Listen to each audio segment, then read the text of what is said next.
नमस्कार, एस्ट्रो तक में आप सभी का ढेर सारा स्वागत है। आज हमारे साथ देश के खास मेहमान जुड़े हुए हैं। बात करेंगे चंद्र ग्रहण पर और होली पर। कैसे भद्रा की साया में मनेगी होली, चंद्र ग्रहण के साये में हम मनाएंगे रंगों की होली। क्या प्रभाव है देश विदेश में इस चंद्र ग्रहण का, सूतक काल को लेकर जो भी confusions all over the world हो रही हैं, उनको भी हमारे साथ देश के जाने माने ज्योतिषाचार्य क्लियर करेंगे। हमारे साथ पैनल में जुड़ गए हैं जेपी सिंह जी, देश के जाने माने आचार्य, और अरविंद शुक्ला जी, देश के नामी ज्योतिष आचार्य जी। तो जेपी जी, सबसे पहले मैं आपसे शुरुआत करती हूं और आपसे मैं ये पूछना चाहूंगी कि इस चंद्र ग्रहण को लेकर जितनी भी भ्रांतियां जो फैल रही हैं, जो कंफ्यूजन्स हैं, कुछ लोग कहते हैं कि इसे 25 तारीख को मनाना है, कुछ लोग कह रहे हैं इसे 26 तारीख को मनाना है, तो इस कंफ्यूजन को आप क्लियर कीजिए कि एक्चुअल में क्या डेट्स हैं, किन पे मनाना है, क्या ग्रहण काल में हम होली मना सकते हैं। देखिए, सर्वप्रथम एस्ट्रो तक के सभी दर्शकों का ढेर सारा प्यार हमें मिलता है, उसके लिए धन्यवाद और भूरी भूरी उनको आशीर्वाद। परमात्मा उनको ये सुखमय होली मनाने के लिए दे। जो एक भ्रांति समाज में फैली है, जो डर के साए में हम होली खेलने लगे हैं, इससे बाहर आ जाइए। क्योंकि मैं स्पष्ट तौर पे कह दूं कि बार बार हम एक चीज़ क्लियर कर रहे हैं कि भारत में चंद्र ग्रहण दृष्ट नहीं है, भारत में चंद्र ग्रहण नहीं है। दूसरी बात, चंद्र ग्रहण रात्रि में लगता है, दिन में नहीं लगता। तीसरी बात, जिन देशों में चंद्र ग्रहण है वहाँ पे भी वह रात्रि में होली नहीं खेलेंगे, दिन में होली खेलेंगे। तीसरी बात, सबसे बड़ी बात जो महत्वपूर्ण बात आती है होली दहन को लेकर और तिथियों को लेकर। देखिए, हम बार बार कंफ्यूज क्यों हो रहे हैं? कहते हैं बहुत अधिक ज्ञान भी हमें कई बार कंफ्यूज करता है, अधिक ज्ञान भी कंफ्यूज कर देता है। अब हर जगह से अब जब नॉलेज कलेक्ट करने लगते हैं तो कहीं ना कहीं कंफ्यूजन आ जाती है। अब उदया तिथि के बारे में हम हर बार बोलते हैं, उदया तिथि का महत्व जो प्रातःकालीन मुहूर्त है, सुबह 4 बजे जो तिथि आरंभ हो रही है, उसका महत्व है। अब पूर्णिमा जो है 24 तारीख को ही शुरू हो रही है। अब 24 तारीख को पूर्णिमा शुरू हो रही है और उदया तिथि के तौर पर 25 तारीख को सुबह शुरू होकर 12:23 पर ख़त्म हो रही है।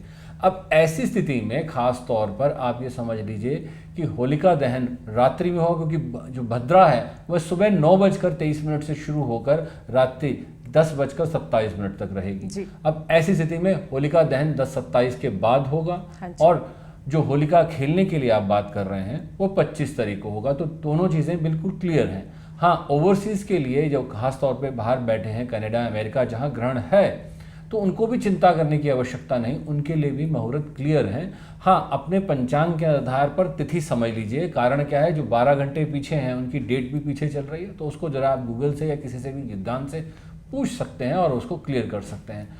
और रहा सवाल उपाय करने की बात, तो अब सबसे सरल उपाय महादेव को रंग अर्पित करके उसके बाद होली खेल सकते हैं। हाँ, मन मस्तिष्क पर प्रभाव रहेगा उन लोगों के, और उसके लिए सबसे पहली बात मैं ये कहूँ कि अपनी वाणी पर नियंत्रण रखें और काले रंग का भूल कर भी प्रयोग ना करें। बहुत अच्छे तरीके से जेपी जी आपने समझाया कि कैसे आपने ये कन्फ्यूजन व्यूअर्स के क्लियर करी, क्योंकि इतनी ज़्यादा जो कन्फ्यूजन बनी हुई है कि होली 25 तारीख को मनाएं या होली 26 तारीख को मनाएं, तो बहुत अच्छे से आपने स्पष्टता से क्लियर करा। और आपने जो लोग ओवरसीज़ रहते हैं, भारत से बाहर हैं, उनके लिए भी आपने ये मैसेज दिया कि वो अपने पंचांग को रेफ़र करें, क्योंकि सब लोग एक अलग अलग टाइम जोन पर हैं। कोई EST टाइम जोन पे है, कोई CET टाइम जोन पे है। अब अरविंद शुक्ला जी, मैं आपके पास आती हूँ और आपसे मेरा ये सवाल है कि जो इतने सारे रंग हैं वो कैसे, हर रंग की एक इम्पॉर्टेंस होती है, कैसे ये जो होली के रंग हैं, होली का त्यौहार है, क्या मैसेज देता है, क्या रंग हमारी ज़िंदगी में, हमारे जीवन में कैसे प्रभाव डालते हैं, इस पर आप थोड़ा सा प्रकाश डालिए। जी, देखिए, सबसे पहले एस्ट्रो तक के जो दर्शक हैं, जो एस्ट्रो तक को फॉलो करते हैं, उनको होली की ढेर सारी शुभकामनाएं। और यह होली का पर्व आपके लिए अतिशय रंगों भरा जीवन को रंग भर दे और हर एक तरह से चहुमुखी आपके जीवन में समृद्धि, धन धान्य से परिपूर्ण, निरोगी रहें, आप स्वस्थ रहें और ईश्वर की कृपा सदैव बनी रहे। ये शुभकामनाएं सबसे पहले। वान्या जी ने प्रश्न बड़ा अच्छा किया है रंगों के विषय में। देखिए, रंगों का अपना महत्व जो है बड़ा विशिष्ट होता है। आपके जब जीवन में ये रंग आते हैं तो आप अपने आप जो है अपने जीवन में खिल जाते हैं। जैसे वान्या जी ने कहा है, लाल कलर जो होता है वो हमारे साहस, शौर्य और शक्ति का प्रतीक होता है। आप देखेंगे भगवती का जो ध्वजा होता है या हनुमान का ध्वजा होता है या किसी का भी ध्वजा मिलेगा, तो आपको लाल रंग का मिलेगा। तो लाल रंग हमारी जो है शक्ति, भक्ति और शौर्य का प्रतीक होता है। उसी प्रकार जो हरा रंग होता है हमारे जीवन में हरियाली और हमारे जीवन में बहुत विशिष्ट जो है वह यह प्रदान करता है कि आप अपने जीवन को इसी प्रकार हरे भरे पोजीशन से रहो जैसा कि हरा ये आपका रंग है। होली का जो आपका पर्व आता है, इस पर्व में रंगों का महत्व ही यही होता है कि वह पर्व आपको बताता है कि आप इस प्रकार सदैव हर्षित और खुशीमयी अपना जीवन व्यतीत करें। इसके साथ साथ देखिए रंगों का जो है ग्रहों से भी बहुत ज़्यादा तालमेल है। जैसे आपके ग्रह 9 ग्रह हैं तो 9 ग्रहों का अपना अलग अलग रंग है।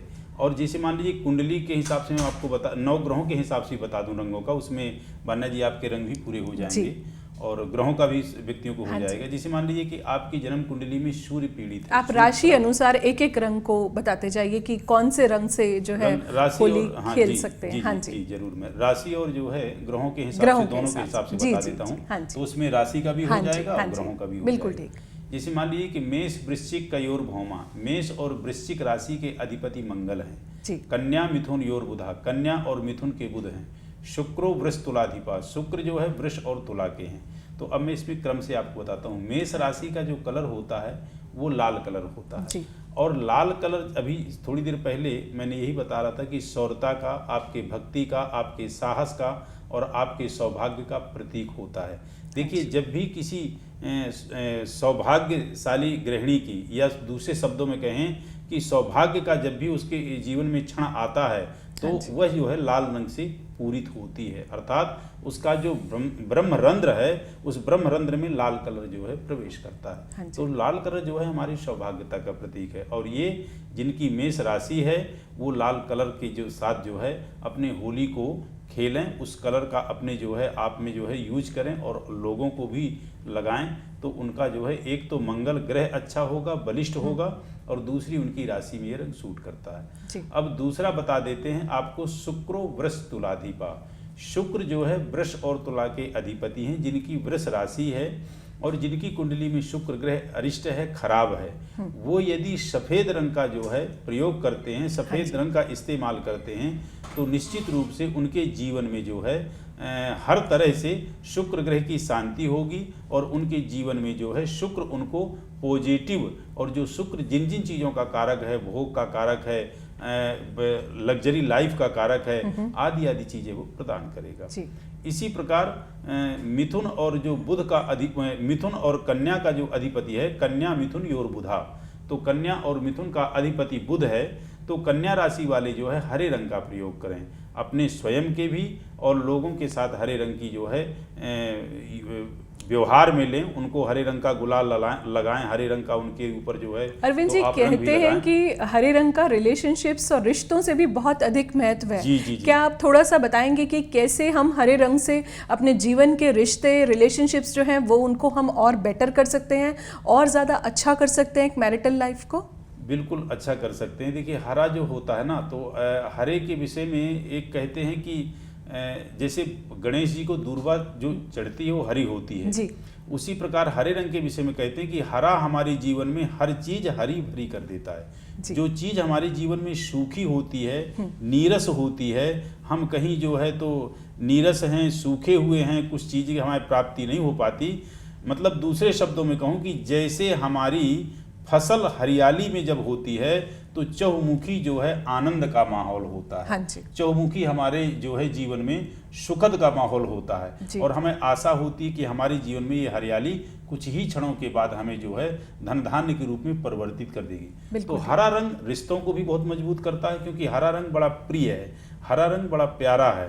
तो दाम्पत्य जीवन यदि अपने उस आदान प्रदान, पति पत्नी भी यदि रंग खेल रहे हैं, तो जो मिथुन राशि वाले व्यक्ति हैं निश्चित रूप से वो हरे रंग का प्रयोग करें तो विशेष जो है उनके जीवन में लाभ होगा। हरे का कुल मिलाकर के हर तरह से समृद्ध कर देना, हर तरह से लाइफ में कमी को पूरी कर देना। यदि नीरस उसका जीवन व्यतीत हो रहा है, उसके जीवन में सुख नहीं है, समृद्धि नहीं है, उसके जीवन में आनंद नहीं है, मधुरता नहीं है, उसके जीवन में यदि जो है पति पत्नी में प्रेम नहीं है, उल्लास नहीं है, तो उन सब बेसिकली चीज़ों को- लाइफ को कलरफुल बनाना, जैसे क्योंकि पूरी हरा तरह रंग से सबको इसी अच्छा बात में लगता एक है। बात जोड़ दूं, जहां हम कहते हैं कि मेहंदी लगाते हैं उसका रंग भी हरा है, हाँ, जी, और जी। सौभाग्य कारक मेहंदी के बिना सुहाग है नहीं। है सही नहीं। बात। और हम आशीर्वाद भी कहते हैं कि तेरे जीवन में रंग भर जाएं। जी जी तो ये रंगों की महत्ता इसमें बहुत झलकती है। बिल्कुल बिल्कुल सही कहा ठीक जी बताया आपने। आप दोनों ने, बहुत स्पष्ट किया। आगे की और राशियां, आगे की राशि अब लेते हैं, तो ये मिथुन राशि हो गई। कर्क राशि जिनकी है, यदि वो सफेद रंग का प्रयोग करते हैं तो उनका चंद्रमा बहुत मजबूत होगा। हाँ और जी। ध्यान रखेंगे कि चंद्रमा कुंडली में बड़ा प्रभावशाली ग्रह होता है। क्यों? क्योंकि चंद्रमा मन का कारक होता है, और इस लाइफ में कहते हैं कि मन के हारे हार है, मन की जीते जीत। यदि आपने चंद्रमा को बलिष्ठ कर लिया तो ये 100% मान लीजिए कि आपने 100% में से 25% अपने अंदर पावर ले ली। इसलिए कि चंद्रमा जो एक ग्रह है, यदि सभी ग्रहों को प्रतिशत में आप बांटें 100% में, तो चंद्रमा अकेले 25% ले जाता है। जी। तो चंद्रमा ग्रह आपका बलिष्ठ होगा, मजबूत होगा। बहुत स्पष्टता से अरविंद जी आपने ये 4 राशियां समझाई। अगली 3 राशियां हम जेपी जी से लेते हैं। जी। तो जेपी जी आप सिंह राशि से आप जरा शुरू कीजिए और बताइए कि सिंह राशि वालों को कौन से रंगों से होली खेलनी चाहिए, कौन से कलर्स उनके जीवन में लकी हैं, क्या वो कलर्स उनके लाइफ में सक्सेस ला सकते हैं। अगर कोई स्पेसिफिक कलर सिंह राशि वाले या आगे कन्या राशि वाले या तुला राशि वाले यूज कर सकते हैं, ये 3 राशियां आप हमें जल्दी से विस्तार देखिए, में बहुत बता दीजिए। अच्छी बात, रंगों की महत्ता की बात जैसे हमने पहले भी कही, अरविंद जी ने बहुत स्पष्ट रूप से समझा जी। दिया।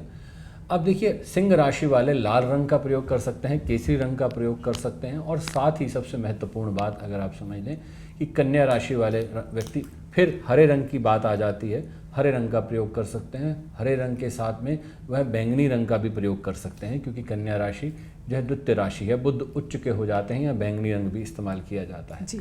अब तीसरी बात आती है यहाँ पर तुला राशि। तुला राशि यहाँ शुक्र की है, और शुक्र के लिए यहाँ सबसे अच्छा है गुलाबी रंग ले सकते हैं, हल्का सफ़ेद रंग ले सकते हैं। अब सफ़ेद रंग नहीं है, पर हम ये कह सकते हैं कि सफ़ेदी लिए हुए।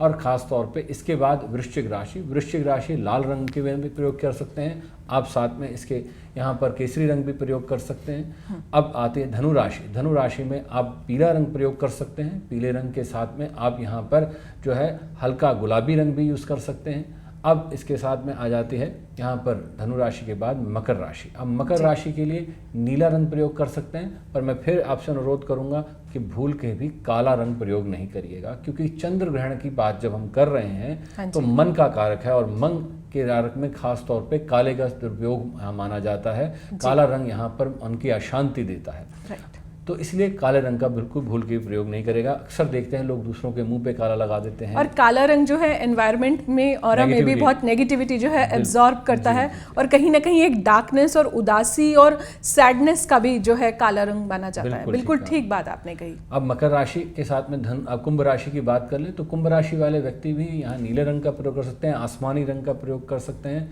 यहाँ सिल्वर रंग कलर ले सकते हैं, जो इजीली आजकल मिल भी जाता है, बट उसमें वाइटनेस ज़्यादा होनी चाहिए। हाँ, अब इसके बाद फिर आ जाती है लास्ट मीन राशि के लिए पीले रंग का प्रयोग किया जा सकता है, केसरी रंग का प्रयोग किया जा सकता है, और ख़ास तौर पे मैं यहाँ कहूँगा कि फूलों से बने हुए रंगों का ही प्रयोग करें, जो सेहत के लिए हानिकारक ना हो, दूसरों के लिए हानिकारक ना हो, क्योंकि रंग का मतलब है खुशियाँ बांटना, खुशियों का आदान प्रदान करना, दूसरों के जीवन में रंग भरना। हम दूसरे को रंग लगाकर यही कह रहे हैं कि आप भी खुश होइए, मैं भी खुश हो रहा हूँ। हाँ जी। तो ऐसा रंग ना हो कि दूसरे को कहीं पीड़ित करता हो। बहुत ही क्लैरिफाइड तरीके से जो है जेपी जी ने हमें समझाया, और अरविंद जी ने, कि कौन सी राशियां कौन से रंग को प्रयोग कर सकते हैं और अपनी लाइफ में सक्सेस को इनवाइट कर सकते हैं। अब मेरा प्रश्न अगला, एक मिनट, तो शायद आप यदि इजाजत दें तो 2 ग्रह इसमें रह गए हैं, जो ग्रहों की अपनी बात हो रही थी। हाँ जी। इसमें आपका राहु और केतु रह गया है, तो राहु और केतु को एक ही रंग आप प्रयोग करें जो शनि का रंग है, और शनि का रंग काला नहीं है। जेपी जी ने और वान्या जी ने क्लियर ही कर दिया है कि काला रंग सबसे ज्यादा सैड है, उसका आपको प्रयोग करना ही नहीं है। तो वह रंग कौन सा है राहु और केतु का? तो जो शनि का रंग है, शनि का रंग भी काला नहीं है। कौन सा रंग है शनि का? शनि के विषय में कहा भी गया है, नीलांजन समाभासा रविपुत्र यमाग्रजम छाया मार्तंड संभूतम तम नमामि शनैश्चरम। तो नीला रंग है, तो नीले रंग का प्रयोग जो है आप राहु और केतु जिनके कुंडली में खराब हैं, यदि वो प्रयोग करेंगे तो उनकी भी लाइफ में ये दोनों ग्रह अच्छे होंगे और अच्छा प्रतिफल प्रदान करेंगे। जी, बहुत अब आप अच्छे तरीके से अरविंद जी ने जो है शैडो प्लैनेट्स राहु और केतु, जो हमारे जिन्हें हम साउथ पोल नॉर्थ पोल भी बोलते हैं, बहुत अच्छे से समझाया कि राहु के लिए भी हम शनिदेव वाला नीला रंग प्रयोग कर सकते हैं। नीला रंग वैसे भी आसमान का रंग होता है, वायु तत्व का कलर होता है। नीला रंग हमें लाइफ में बहुत ज़्यादा कामनेस भी देता है। अब हम आगे चलते हैं, इसी विषय में हम आगे विस्तार में बात करते हैं। और मैं कि यहाँ पे आपकी बात रोककर एक अनुरोध आपसे ही कर रहा हूँ हाँ जी। कि प्लीज आप रंगों के विषय में यहाँ भी एस्ट्रो तक के माध्यम से बताएंगी तो बहुत अच्छा मैसेज जाएगा पब्लिक के लिए, क्योंकि ये रंगों का ही त्योहार है। हाँ जी। और इसमें पूरा खेल ही रंगों का है, जी, अन्य जी, किसी जी। चीज का खेल नहीं है। हाँ जी। तो आप प्लीज स्वयं अपना जो है विचार व्यक्त करें। Thank you Arvind ji. तो मैं थोड़ा सा आप लोगों को कलर्स के बारे में बताना चाहती हूँ, क्योंकि होली जो होती है कलर्स का एक फेस्टिवल है, रंगों का त्यौहार है। तो कौन सा रंग किस चीज़ का प्रतीक है, इस पर मैं थोड़ा सा प्रकाश डालना चाहूँगी। अगर मैं लाल रंग की बात करती हूँ तो लाल रंग हमारे जीवन में ऊर्जा देता है, एनर्जी देता है, फायरी एलिमेंट है। रेड कलर में बहुत ज़्यादा वार्मथ है। रेड कलर सूर्य देव का भी है, रेड कलर मंगल देव का भी है। रेड कलर हमारे रूट चक्रा पे वर्क करता है, जो हमारी टेल बोन से नीचे लोकेटेड होता है। रेड कलर हमारे जीवन में फियर्स को हटाता है। हमारी लाइफ में फाइनेंशियल प्रॉस्पेरिटी जो है वो हमें लाल रंग से मिलती है। कभी भी जिनको भी जिंदगी में बहुत ज़्यादा डर लगता हो, आप लाल रंग का कभी भी प्रयोग करके देखिए। अपने रूट चक्रा को आप बैलेंस करके देखिए, वहाँ देखिए कि कैसे आपके जीवन से डर निकलता है। अगले चक्रा पर अगर हम आते हैं, गुलाबी रंग। ये सारे रंग वो रंग है जो आप होली में यूज़ कर सकते हैं, जिससे आपके चक्रास बैलेंस होंगे, जिससे आपको किसी भी तरह की कोई भी बीमारी नहीं लगेगी। क्योंकि अगर आपके चक्रास एक्टिवेटेड हैं तो आप अपनी लाइफ में बहुत सारी चीज़ें सक्सेसफुली कर जाओगे ना। आपको कोई हेल्थ इश्यूज आएंगे, आपका कम्युनिकेशन भी अच्छा होगा। अगर मैं पिंक कलर की बात करती हूँ, शुक्रदेव का कलर है और कहीं ना कहीं हमारे सेक्रल चक्रा को भी बैलेंस करता है। सेक्रल चक्रा हमारी नाभि से 2 इंच नीचे होता है। कहीं ना कहीं हमारे सेक्सुअल डिजायर्स को भी सेक्रल चक्रा बैलेंस करता है। तो पिंक कलर हमारे जीवन में हैप्पीनेस देता है, यूथ देता है। सभी गर्ल्स का पिंक कलर फेवरेट होता है। नाभि के 2 इंच ऊपर अगर हम आते हैं तो येलो कलर, पीला रंग जो है गुरुदेव बृहस्पति से जुड़ा हुआ है। अब गुरुदेव बृहस्पति की अगर हम बात करते हैं तो हमारी आध्यात्मिक उन्नति का कलर है। पीला रंग हमें जीवन में बहुत ही ज़्यादा जोवियल बनाता है, बहुत ही ज़्यादा खुशी प्रदान करता है। यूथ का कलर है। आप पीला रंग कभी भी पहनते हैं, आप देखेंगे कि अपनी एज से आप बहुत ज़्यादा यंग लगते हैं। पीला रंग हमारे सूर्य देव का कलर है, हमें लाइफ में विल पावर देता है। पीला रंग हमें लाइफ में कॉन्फिडेंस देता है। हमारी डिसीजन मेकिंग अथॉरिटी को भी पीला रंग बहुत अच्छा करता है। थोड़ा सा ऊपर अगर हम चलते हैं तो वो हार्ट चक्र आता है, जो हमारे सोलर प्लेक्सस चक्र से 2 इंच ऊपर आ जाता है। हार्ट चक्र का रंग हरा रंग होता है।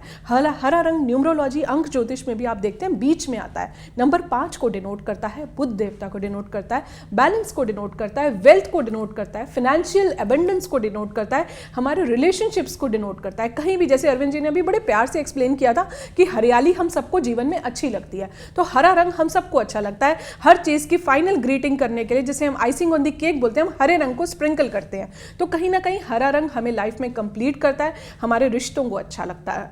अगर उससे थोड़ा सा ऊपर जाते हैं, शनिदेव का रंग नीला रंग आ जाता है। थ्रोट चक्र का कारक है, वाणी का कारक है, सरस्वती का कारक है। थ्रोट चक्र अगर आपका बैलेंस है तो आपको लाइफ में कभी भी थायराइड जैसी डिजीजेस या थ्रोट रिलेटेड कुछ भी नहीं होगा। आपकी वाणी से सारी दुनिया जो है बहुत अच्छे से प्रभावित होगी। उसके जरा से ऊपर अगर मैं चलती हूँ, थर्ड आई चक्र पर, जो मेरे माथे के बीच में आता है, ये हमारी लाइफ में शील्डिंग देता है, प्रोटेक्शन देता है। जब भी हम घर से बाहर निकलते हैं, हम तिलक लगा के निकलते हैं। तिलक हम क्यों लगाते हैं? क्योंकि वो हमारे इधर इस एरिया को प्रोटेक्ट करता है, शील्ड करता है, कवरेज देता है और कहीं ना कहीं हमें ईश्वर से कनेक्ट कराता है। आप ओम के मंत्रा से भी अपनी थर्ड आई को एक्टिवेट कर सकते हैं। आपकी इंट्यूशन पावर जीवन में और ज़्यादा बढ़ जाएगी। आखिरी रंग पे मैं आती हूँ, क्राउन चक्रा का कलर, जो वॉयलेट कलर है, जो मेरे सिर के यहाँ पर लोकेटेड है। जब भी मुझे ईश्वर से हमें कनेक्ट करना होता है तो हमारी जो कॉस्मिक रेज होती हैं वो हमारे क्राउन चक्रा से आती है।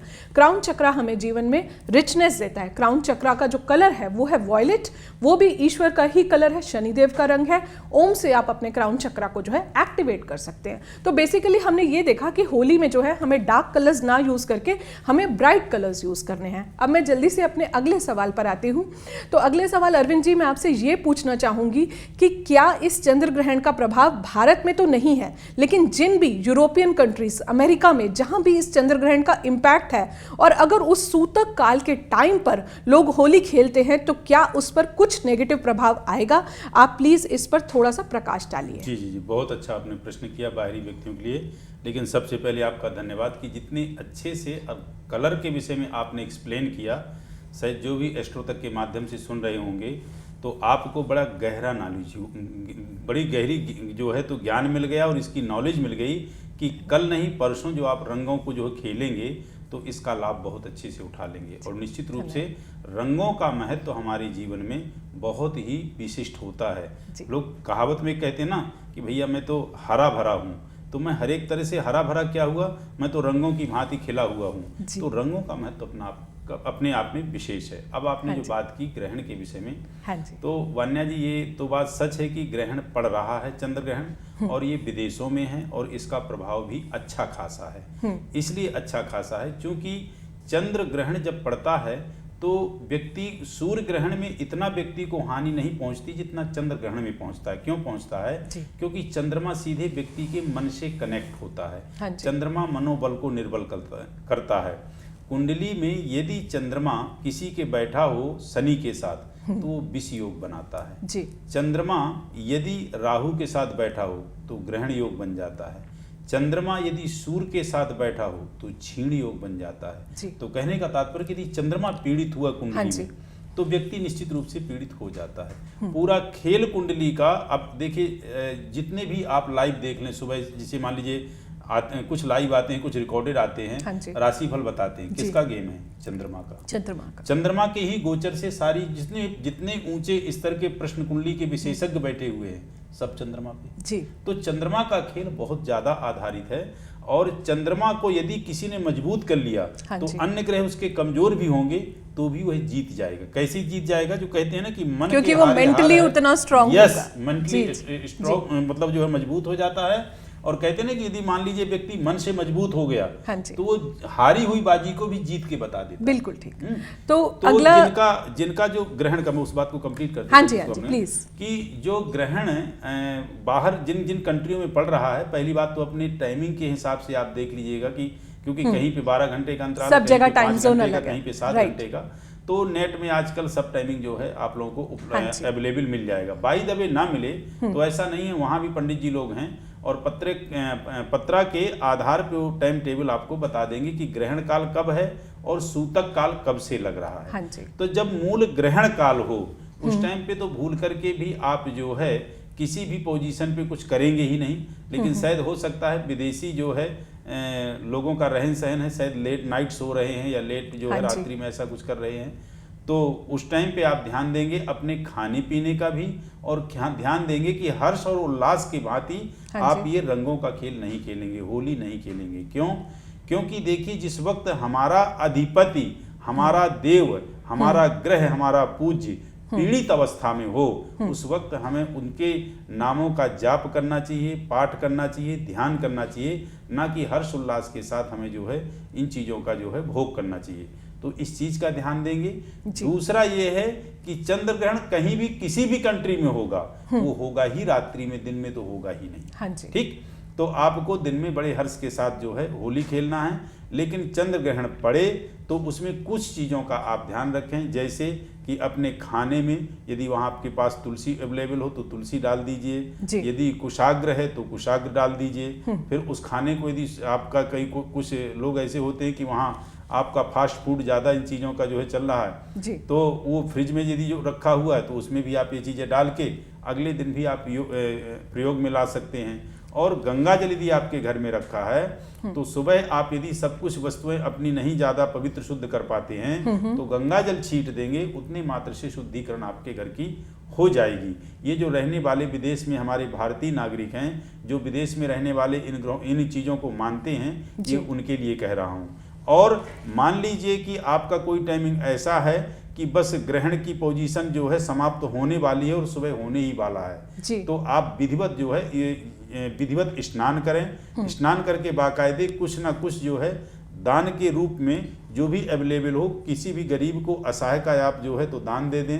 यदि कोई मंदिर हो तो वहाँ भी दे सकते हैं। और फिर इसके बाद अपने जो है दिन की शुरुआत करें, होली खेलें, तो बहुत ही अच्छे से आपका जो है तो समय व्यतीत होगा, साल अच्छा जाएगा। और साथ में किसी भी प्रकार की चंद्रमा की नेगेटिव स्थिति आपके जीवन में नहीं पड़ेगी, पॉजिटिव ही पड़ेगी। और बता दूं फिर से कि चंद्रमा, कुछ चीज़ें बता देता हूं किन किन का मेन कारक है।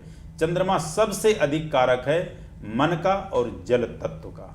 अरविंद जी, लौटती हूँ मैं आपके पास। एक प्रश्न मेरा जेपी जी से है। जेपी जी, आप बहुत अच्छे से अरविंद जी ने एक्सप्लेन करा कि कैसे जो दूसरे लोग ओवरसीज बैठे हुए हैं कैसे डिफरेंट टाइम जोन्स में वो फॉलो कर सकते हैं। अगर सूतक काल है तो उसके क्या नियम हैं, क्या प्रिकॉशंस हमें ध्यान में रखनी चाहिए, किन चीज़ों को मानना चाहिए, किन चीज़ों का खास ख्याल रखना चाहिए। दान पर भी उन्होंने बहुत अच्छा प्रकाश डाला। अब मैं जेपी जी आपसे जल्दी से एक सवाल पूछती हूँ कि ये जो ग्रहण है, आपको ये लगता है कि overseas all over the country में कि क्या कहीं देश के फॉरेन रिलेशनशिप पे कुछ इम्पैक्ट आ सकता है इस ग्रहण का, या फिर जो अभी इंडिया में इलेक्शंस आने वाले हैं उस इलेक्शंस पर आप कुछ इम्पैक्ट डालेंगे कि क्या ये ग्रहण का कुछ इम्पैक्ट इन लोकसभा इलेक्शंस पर आ सकता है? बिल्कुल आएगा और आ रहा है। मैं ये मान के चलता हूँ खासतौर पे जिन कंट्रीज में ये दृष्ट है, जहाँ पर दिखाई देगा, उन पर सर्वाधिक प्रभाव रहेगा। दूसरी बात, जहाँ अगर देखिए ग्रहण हमारे यहाँ नहीं भी दिखाई दे रहा है या हमारे यहाँ ग्रहण नहीं भी है, पड़ोसी के घर में अगर लड़ाई हो रही है तो शोर तो आएगा।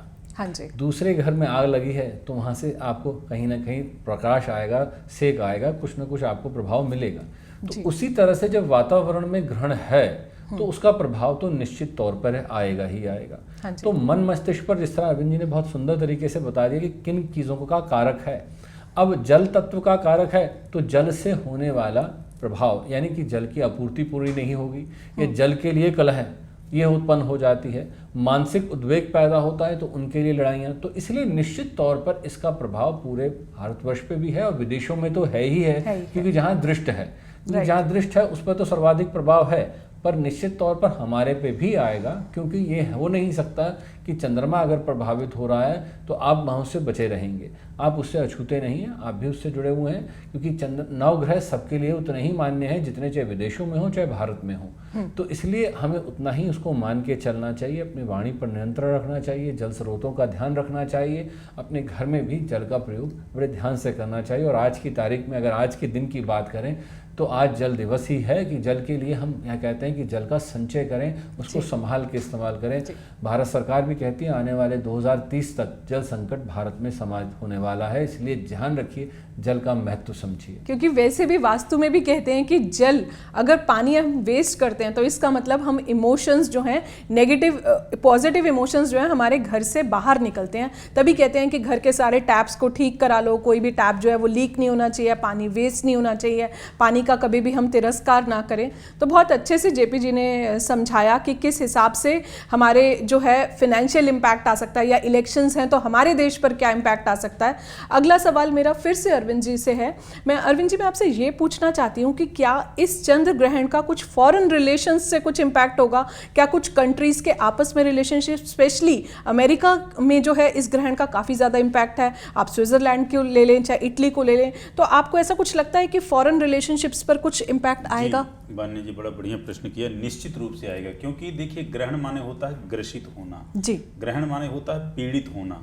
तो जिस भूधरा में, जिस स्थान में ये ग्रहण पड़ेगा, उस भूधरा में, उस स्थान पे निश्चित रूप से विपदाएं आएंगी और प्राकृतिक विपदाएं आती हैं। जैसे आप थोड़ा सा एग्जाम्पल से विस्तार से बताइए कि किस तरह की प्राकृतिक विपदाएं आ सकती हैं। विपदाएं निश्चित रूप से आएंगी। चंद्रमा देखिए क्या है कि सबसे ज्यादा जो कारक है मन का, मनोबल का, मानसिकता का, चित्त का, चिंतन का, मना स्थिति का।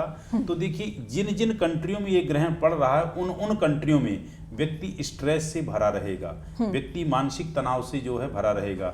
आपस में कंट्रियों का तालमेल बिल्कुल नहीं बैठेगा। क्यों?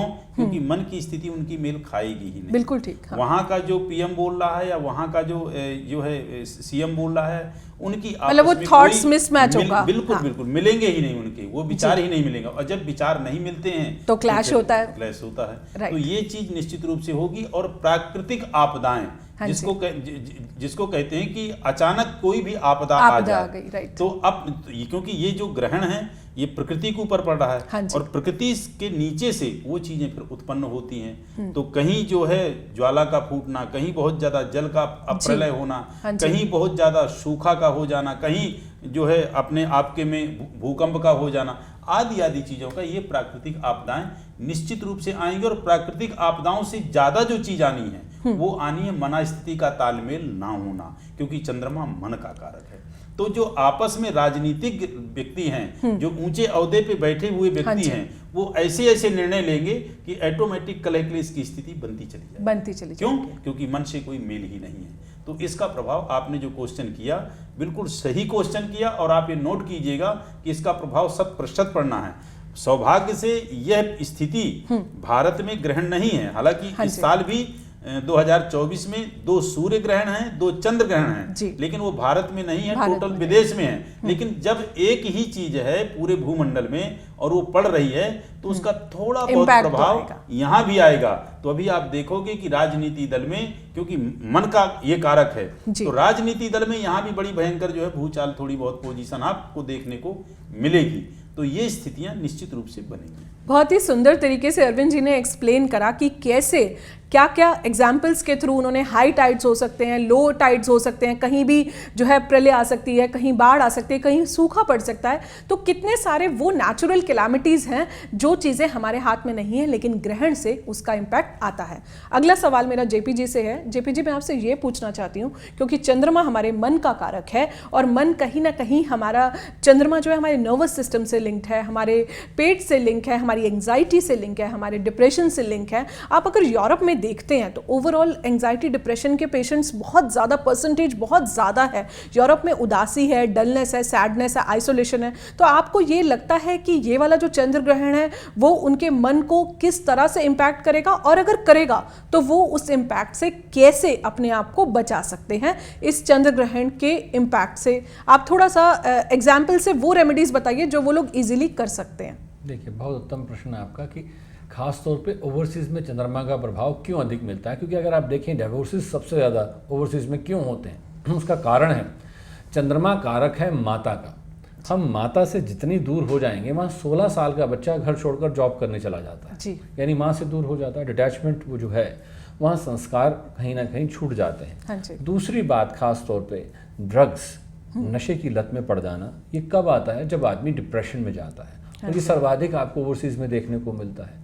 क्यों? क्योंकि जब आदमी अपने नर्वस सिस्टम पे कंट्रोल नहीं कर पाता, जब अपने उद्वेग पे, प्रभाव पे कंट्रोल नहीं कर पाता, तब वो नशे की लत की तरफ जाता है। चंद्रमा उसको खींचता है। अब जैसे अरविंद जी ने बहुत अच्छी बात की थी कि चंद्रमा की युतियां, चंद्र ग्रहण की बात अगर करें तो आपकी पत्रिका में भी ये चंद्र ग्रहण विद्यमान है। राहु और चंद्रमा की युति जो है चंद्र ग्रहण बनाती है, राहु केतु की चंद्र ग्रहण युति बनाती है। पर इसी के साथ चंद्रमा अच्छे योग भी बनाता है। चंद्रमा मंगल के साथ हो तो महालक्ष्मी योग बनाता है, बृहस्पति के साथ हो तो गजकेसरी योग बनाता है। पर ऐसी स्थिति में सबसे महत्वपूर्ण बात ये निकल के आती है कि जब हम आज ग्रहण की चर्चा कर रहे हैं तो ऐसी स्थिति में चंद्रमा का प्रभाव सर्वाधिक हो जाता है। वो क्यों हो जाता है? क्योंकि ये त्योहार के दिन आ रहा है, होली के दिन। 100 साल बाद ऐसी परिस्थिति उत्पन्न हो रही है कि जब होली वाले दिन चंद्र ग्रहण है। अब ऐसी स्थिति में जब आप सामाजिक तौर पर आदान प्रदान करते हैं, आप बातचीत करते हैं, क्योंकि होली कोई भी व्यक्ति अकेला नहीं खेलता, अपने आप को रंग नहीं लगाता, वो दूसरे को रंग लगाता है, सामाजिक तौर पर रंग खिला जाता है। अब ऐसी स्थिति में कहीं ना कहीं मतभेद उत्पन्न हो जाते हैं या कहीं ना कहीं मानसिक तनाव उत्पन्न हो जाता है। हमें इसी से बचना है। और ख़ास तौर पे जब हम ओवरसीज़ की बात कर रहे हैं तो चंद्रमा का प्रभाव इसीलिए सबसे ज़्यादा दिखाई देता है कि लोग वहाँ पर एक दूसरे से बात ही नहीं करते हैं। हाँ जी। अगर आप देखें, एक घर से दूसरे घर के व्यक्ति को ये नहीं पता यहाँ कौन रहता है। बिल्कुल। तो ऐसी स्थिति में खास तौर पे चंद्रमा का ये प्रभाव वहाँ सर्वाधिक हो जाता है। तो इसलिए उनको सचेत रहना चाहिए और संभल के चलना चाहिए। और ख़ास तौर पे अगर छोटा सा काम करें, डोनेशन के तौर पे, दान के तौर पर सफ़ेद चीज़ों का दान कर दें, खास तौर पर जब चंद्रग्रहण खत्म हो जाए। और उसमें सबसे उत्तम है महादेव को खीर का भोग दे दें। तो जितने भी ओवरसीज़ में मंदिर हैं या जहाँ पर भी आप जा सकते हैं, नहीं तो कोई भी बैगर्स हों, आस के आस मांगने वाले हों, उनको आप खीर बनाकर दे सकते हैं। सबसे उत्तम दान है ये। कोई भी सफ़ेद वस्तु का दान कर सकते हैं, क्योंकि सफ़ेद वस्तु ही चंद्रमा का कारक है। तो ये आपके लिए सबसे उत्तम दान होगा इस दोष से मुक्ति के लिए। और मैं समझता हूँ कि आने वाला समय भी उनका अच्छा हो जाएगा जो इसको फॉलो कर लेंगे। अन्यथा होता क्या है कि अगर आज हम ये सोचते हैं, क्योंकि किसी भी ग्रहण का प्रभाव एक दिन में नहीं आ जाता, 40 से 45 दिन लगते हैं उसके पूर्ण प्रभाव को समझने में। और वो तब तक सब कुछ खत्म कर चुका होता है या बहुत नुकसान पहुंचा चुका होता है जब तक वो ग्रहण हमारे पर प्रभाव देता है। इसलिए हमें समझना होगा, अभी के अभी सचेत होना होगा। और हम ये कहेंगे कि एस्ट्रो तक के हम धन्यवादी हैं कि आप तक के इस ज्ञान देने का हमें मौका दिया और आपको ये समझने का मौका मिल गया, तो अब भी समझ जाएगी तो बहुत अच्छा है। बहुत अच्छे तरीके से जेपी जी ने एस्ट्रो तक के माध्यम से हमें एक्सप्लेन करा कि क्या क्या रेमेडीज़ कर सकते हैं जिससे कि ग्रहण का इम्पैक्ट जो है, चाहे आप लोग भारत में हैं या भारत से बाहर हैं, हमारे ऊपर ना आए। मेरा अगला प्रश्न जो है वो अरविंद जी से है। अरविंद जी, आप मुझे कुछ ऐसे हमें मंत्र बताइए कि कौन से मंत्र हम कर सकते हैं जिससे ग्रहण का इम्पैक्ट जो है हमारे ऊपर ना आए। क्या मेडिटेशन कर सकते हैं? क्या प्रेग्नेंट लेडीज़ के लिए कुछ खास प्रिकॉशंस इस ग्रहण में उनको लेने की ज़रूरत है? इस पर आप थोड़ा सा प्रकाश डालिए। जी, बढ़िया प्रश्न किया वान्या जी आपने। पहली बात तो बता दूं कि देखिए, ये हम ग्रहण की जो चर्चा कर रहे हैं, ये चर्चा इसलिए कर रहे हैं कि आप लोग इसमें जो है कंफ्यूज में ना रहें। काफ़ी कुछ गूगल में ना कहीं ग्रहण का दिखाया जा रहा है। तो ग्रहण अपने भारत देश में है ही नहीं, और आपको इस चीज़ का किसी भी प्रकार का दिमाग में नहीं रखना है। हर्ष उल्लास के साथ ये रंगों का त्यौहार है, आप बड़े अच्छे से मनाइए। अब जो मैं बताने जा रहा हूँ, ये उन अपने जो है भाइयों को बताने जा रहे हैं, उन बंधुओं को जो विदेश में रहते हैं और सनातन धर्म को मानते हैं या किसी भी धर्म को मानते हैं, तो वो ज़रूर इस उपाय को करेंगे तो उनके लिए अच्छा रहेगा। जैसे चंद्र ग्रहण जब पड़ा हो, उस वक्त आप जो है चंद्रमा के मंत्रों का जाप करें। तो चंद्रमा के मंत्र आपको मैं सिंपल बता देता हूं, क्योंकि वहाँ वैदिक मंत्रों का बताने से कोई मतलब नहीं है। जैसे ओम सोम सोमाय नमः, बिल्कुल बहुत सिंपल मंत्र है, पुराणोक्त मंत्र है। या आपको ये भी नहीं यदि बोलते बन रहा है तो ओम नमः शिवाय सर्वोत्तम रहेगा। ओम नमः शिवाय का आप यदि जाप करें तो बहुत उत्तम रहेगा। मान लीजिए ये भी नहीं कर पा रहे हैं तो आप ध्यान की अवस्था में बैठ सकते हैं। अपने मन मस्तिष्क को भगवान जो है शंकर जी के चरणों का ध्यान करें, भगवान शंकर जी की आकृति मूर्ति का ध्यान करें। ध्यान का मतलब क्या होता है? ध्यानावस्थित तदगते न मनसा पश्यन्ति यम योगिनो। बड़े बड़े योगी जन जब ध्यान करते थे तो किसका करते थे? वो भगवान शिव का करते थे, वो ओंकार का करते थे। किस ओंकार का करते थे? जिसको कहते हैं ओंकार बिंदु संयुक्तम नित्यम ध्यायन्ति योगिना कामदम मोक्षदम चैवा ओंकाराय नमो नमः।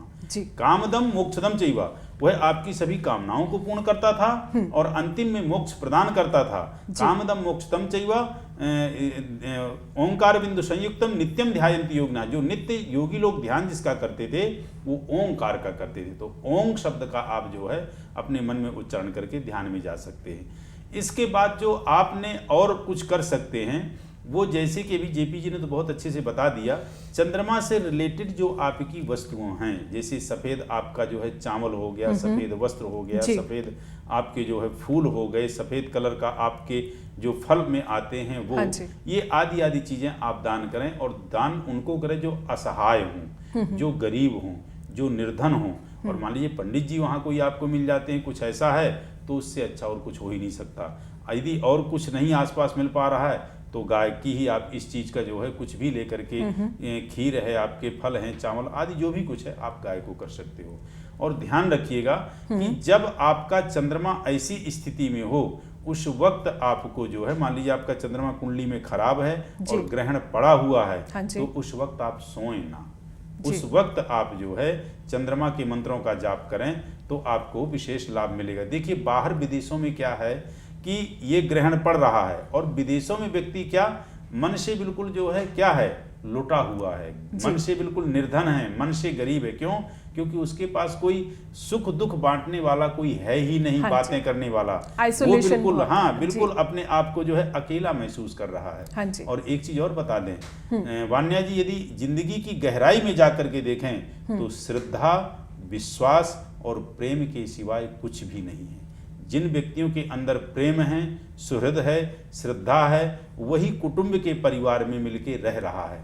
और जब प्रेम नहीं होता तो व्यक्ति परिवार से अलग हो जाता है, दूर हो जाता है और ज़िंदगी उसकी नीरस हो जाती है। जैसे कि अभी जेपी जी ने कहा कि सब वहाँ जैसे थोड़े बड़े होते हैं 18-20 साल के, तो लड़के उड़ जाते हैं। कैसे उड़ते हैं? तोते की भांति। जैसे कि मान लो कोई चिड़िए ने बच्चे को जन्म दिया और थोड़ा सा बच्चा जहाँ संभला तो तोते की भांति उड़ गया। तो उसको कहाँ संस्कार मिल पाए, कहाँ उसको ज्ञान मिल पाया, और फिर वो लाइफ में जा करके जो है किसी प्रकार का कोई संस्कारिक चीज़ें कर ही नहीं पाता है। तो ये ध्यान रखेंगे कि अपनी माँ का भी आप सम्मान करें। विदेश में हैं तो वहाँ भी माता पिता का सम्मान करें।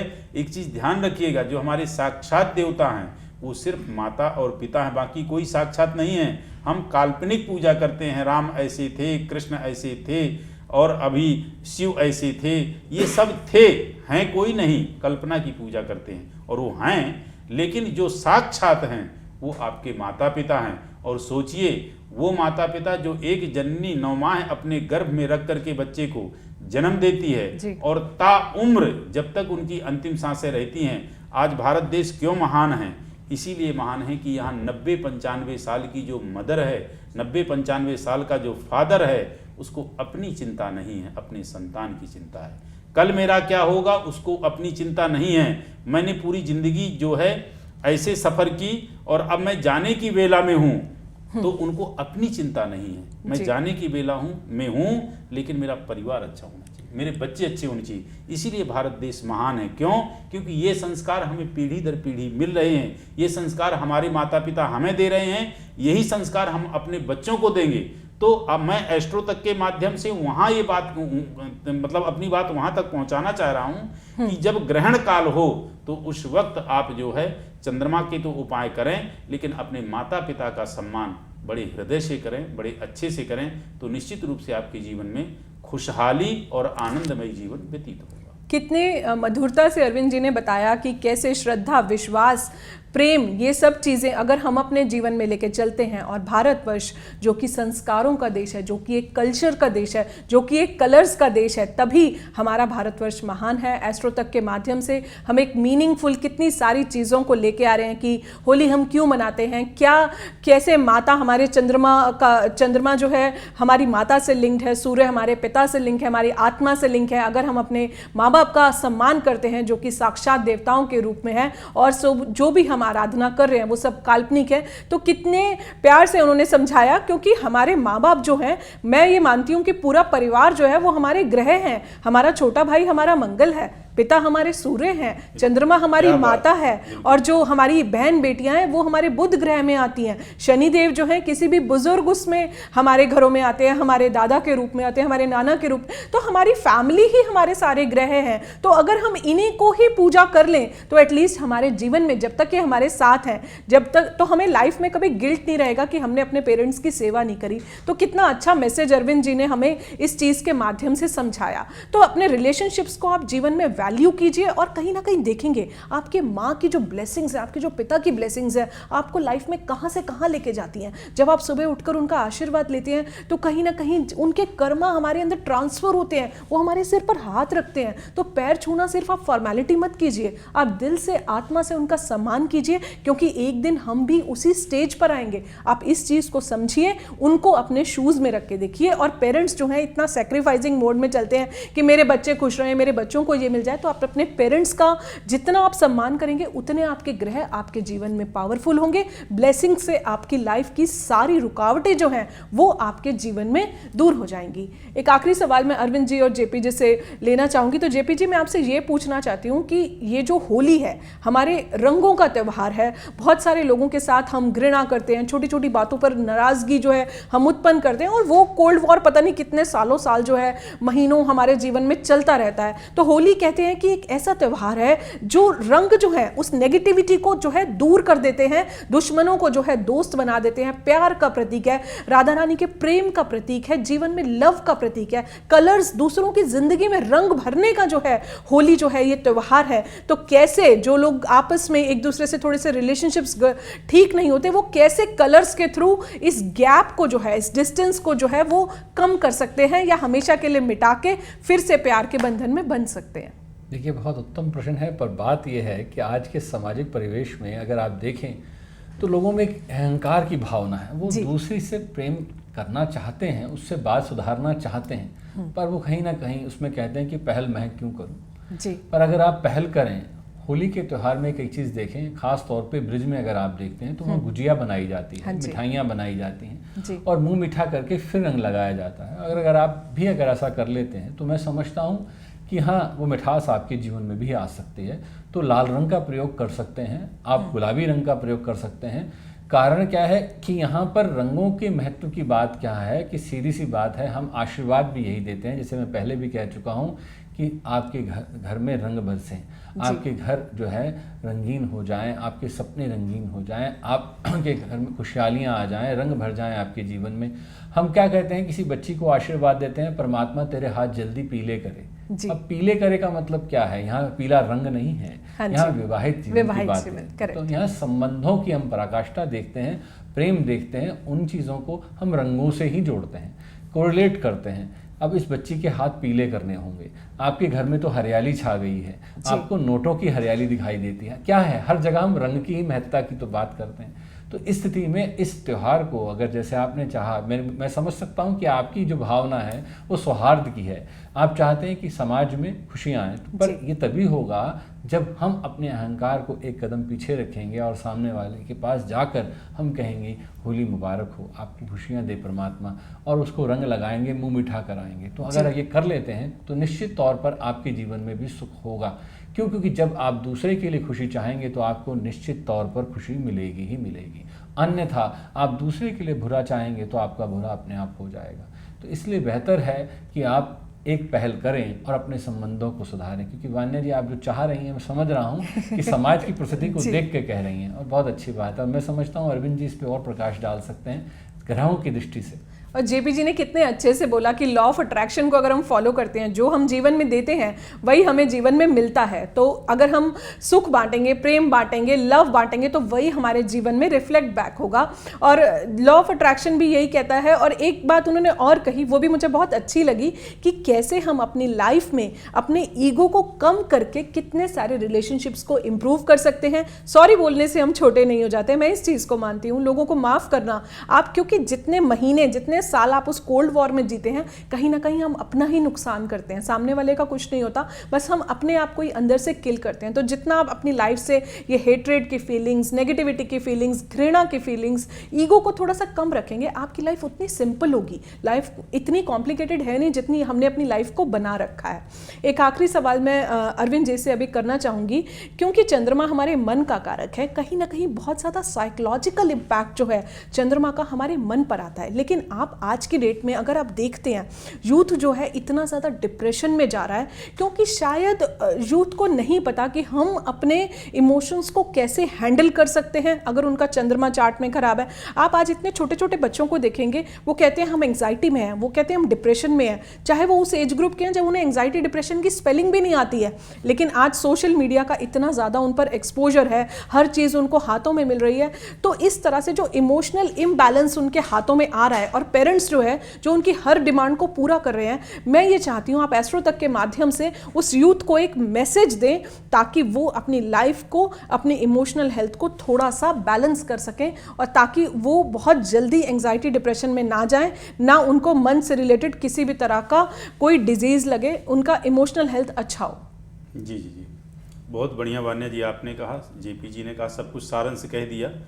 अब जैसा जेपी जी आप कह रहे थे कि सामाजिक स्तर में व्यक्तियों के अंदर जो एक अहम आ गया है, तो सच बात तो ये है कि माफ़ तो वही कर पाएगा जो माफ़ करने के योग्य होगा। कहने का तात्पर्य कि एक वही वृक्ष झुकता है जो फलों से लदा हुआ होता है, जो रूखा होता वो कहाँ झुकेगा। सही बात है। और मैं उसको बड़ा नहीं मानता हूँ कि जिसने गलती कर दी है, बड़ा वो है जिसने माफ़ कर दिया, या जिसने गलती की है वो गुनहगार तो है ही, लेकिन जिसने उसको माफ़ कर दिया वो उससे भी ज़्यादा ऊपर है। और कहते हैं कि जो रूखा होता ना, एक हमने जो है क्लास 3 और क्लास जो है मेरे ख्याल से 5 में एक वो आता है दोहा कबीर का, कि बड़ा हुआ तो क्या हुआ जैसे पेड़ खजूर, पंछी को छाया नहीं फल लागे अति दूर। तो जो व्यक्ति नीरस होगा, जो व्यक्ति वैसा होगा, वही माफ़ नहीं करेगा। सबसे बड़ा ऊंचा और पूजनीय व्यक्ति वही होता है जो माफ़ कर देता है। तो ये जो त्यौहार है, एक दूसरे के प्रति जो ईर्ष्या द्वेष हो तो उसको बिल्कुल आप भुलाएं और गले मिलें। और जो पहले पहल कर देगा, महान व्यक्ति वही है। महान वो नहीं है जो पहल जो है बाद में कर रहा है, या बाद में वो अपने आप को अहम दिखा करके कि मैं तो नहीं गया उसके पास, वो मेरे पास चल के आया। तो हम सच कह रहे हैं कि वो बड़ा है जिसने माफ़ कर दिया। एक तो ये हो गया। दूसरा, जो चंद्रमा के विषय में आपने पूछा, तो देखिए आजकल मैं उन माता पिता से आग्रह निवेदन करूँगा कि जितना अत्यधिक हो सके उतना अत्यधिक आप आज के जो मॉडर्न वाली दुनिया है, आप बच्चे को उसमें रखो, उससे बचा तो नहीं सकते क्योंकि वो दौड़ चल रहा है, उन चीज़ों से गुजरना है, उनके बगैर संभव नहीं है। लेकिन आप यदि प्रयास करें तो अपने बच्चे को जितने दिन आपके कंट्रोल में हैं उतने दिन तो कम से कम उसको वो चीज़ें प्रदान कर दें जो उसके जीवन में कभी यादगार हों। एक तो सबसे पहले बच्चे के अंदर आदत डालें, चाहे आप 2 से 5 मिनट की आदत ही पड़े, उसको भगवान से कनेक्ट करें। दूसरा, जितना मैक्सिमम हो सके टेलीविज़न, मोबाइल आदि उसके हाथों में उतना दिया जाए जितनी की उसको आवश्यकता है। आगे की लाइफ में उसको यही लेके सफ़र करना है। तीसरा, जो आप फास्ट फूड बच्चों को खिलाते हैं, सच बता दें कि बच्चे अभी वो नए हैं इसलिए आपको आभास नहीं होगा, ये जैसे वो 30-35 साल से ऊपर जाएंगे उनके शरीर की एनर्जी पूरी आपको ख़त्म मिलेगी। क्योंकि जब एनर्जी उनको, यहाँ कहते हैं ना कि बचपन से जो पौधा मजबूत होता है, बचपन से जिस पौधे को अच्छी खाद और अच्छे से उसको पानी मिलता है, वही पौधा जो है अच्छे से पुष्ट होता है और अच्छा फल प्रदान करता है। जब वह पौधा ही अच्छा बलिष्ठ नहीं होगा तो अगली जनरेशन जो अपने बीज से वो उत्पन्न करेगा वो कहाँ से बलिष्ठ होगा, वो हो ही नहीं सकता। बिल्कुल वैलिड पॉइंट है। दूसरी चीज, अब मैं लास्ट में आपको ये बताना चाहूँगा कि जिस चीज़ को लेकर के हम लोग यहाँ लाइव हम लोग हैं आपके होली के पर्व को लेकर के, तो उसमें क्लियर कर दूं कि 3-4 बातें विशेष उठ रही हैं। एक उठ रही है आपकी भद्रा, दूसरी बात ये उठ रही है कि 2 दिन होली है, किस दिन हम जो है होली जलाएं। होली 25 को मनाएं या 26 को मनाएं? नहीं, होली 24 को भी है और होली 25 को भी है। कहने का तात्पर्य कि पूर्णिमा 24 को भी है और पूर्णिमा 25 को भी है, तो हम किस दिन होली का दहन करें। और होली 25 को भी है और होली 26 को भी है, तो हम किस दिन मनाएं। अब इसको क्रम से आप सुनिएगा, मैं बताता हूँ। भद्रा आपकी सुबह लग रही है और सुबह से लेकर के रात्रि 11:10 तक भद्रा है। इसके बीच ये मैं बात कर रहा हूँ तारीख 24 की। इस दिन आप होलिका का पूजन बड़े अच्छे से करें और होलिका का जो दहन करें वो दहन करें 11:10 के बाद और जाके 12:30 बजे तक, लगभग ये 1.5 घंटा का टाइम आपके लिए बहुत परफेक्ट टाइम है दहन करने का। होलिका का पूजन विधान से करें, बढ़िया से करें। जो कुछ आपको अभी तक ज्ञान हो पाया है कि क्या क्या आपको होलिका दहन में डालना है, वो सारी चीज़ें आप ले जा करके पूजन करें, पूजन के बाद उन चीज़ों को अर्पण करें। ये हो गया होलिका दहन का। दूसरा क्लियर कर दें आपके होली खेलने का, तो होली आप खेलें 25 तारीख को। हालांकि 25 तारीख को उदया तिथि में पूर्णिमा है और 25 तारीख को ही पूर्णिमा में मनाई जाएगी, लेकिन 24 तारीख की रात्रि को पूर्णिमा आई, मतलब दिन में ही पूर्णिमा आ गई है और वो पूरी रात्रि है, तो होलिका का जो दहन होता है वो रात्रि में होता है। आप दहन आराम से करें। और एक क्लियर बात कर दूं कि जो भद्रा है, भद्रा में आप पूजन आराम से कर सकते हो, पूजन करने में कोई दिक्कत नहीं है। पूजन आप विधान से कीजिए, बड़े अच्छे से कीजिए। 25 तारीख को आपकी होली है, तो ध्यान रखिएगा शुक्ल पक्ष, फाल्गुन शुक्ल पक्ष पूर्णिमा को होलिका का दहन होता है और चैत्र कृष्ण पक्ष प्रतिपदा को सदैव होली खेली जाती है, यानी प्रतिपदा की तिथि में खेली जाती है। अपने बड़े बुजुर्गों को रंग लगाएं। भगवान शिव, भगवान जो है कृष्ण, माँ पार्वती आदि को जो है राधा को रंग को अर्पण करें। बड़े बुजुर्गों को आप रंग जो है लगाएं, उनसे आशीष प्राप्त करके फिर आप रंग जो है अपने त्योहारों का विधिवत मनाएं। जैसा कि रंगों के विषय में वान्या जी ने बताया, जेपी जी ने भी बहुत अच्छे से राशियों के हिसाब से रंग के विषय में बताया और हमसे भी जैसा कुछ बना हमने आपको जो है इसके विषय में प्रकाश डाला। अब अंतिम बात आती है ग्रहण की। तो देखिए, ग्रहण का किसी भी तरह का प्रभाव अपने भारत देश में नहीं है, तो नहीं आपको सूतक मनाना है, नहीं किसी प्रकार की डरने की आवश्यकता है।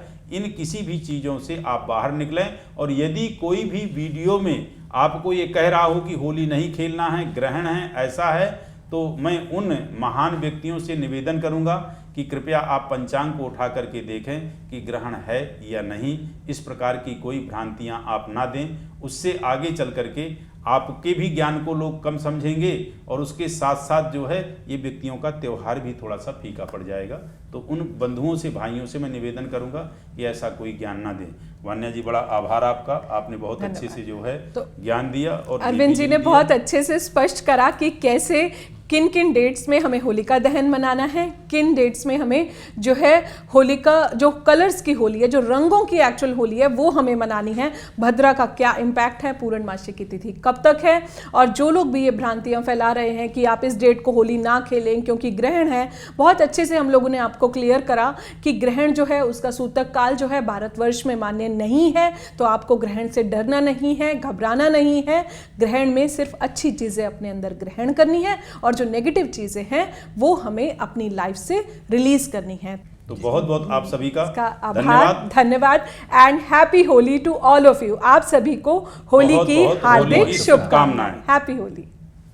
एस्ट्रो तक ऐप पर आपको मिलेगा भविष्य से जुड़े हर सवाल का जवाब। डाउनलोड कीजिए एस्ट्रो तक ऐप और चुटकी में जुड़िए इंडिया के बेस्ट एस्ट्रोलॉजर से।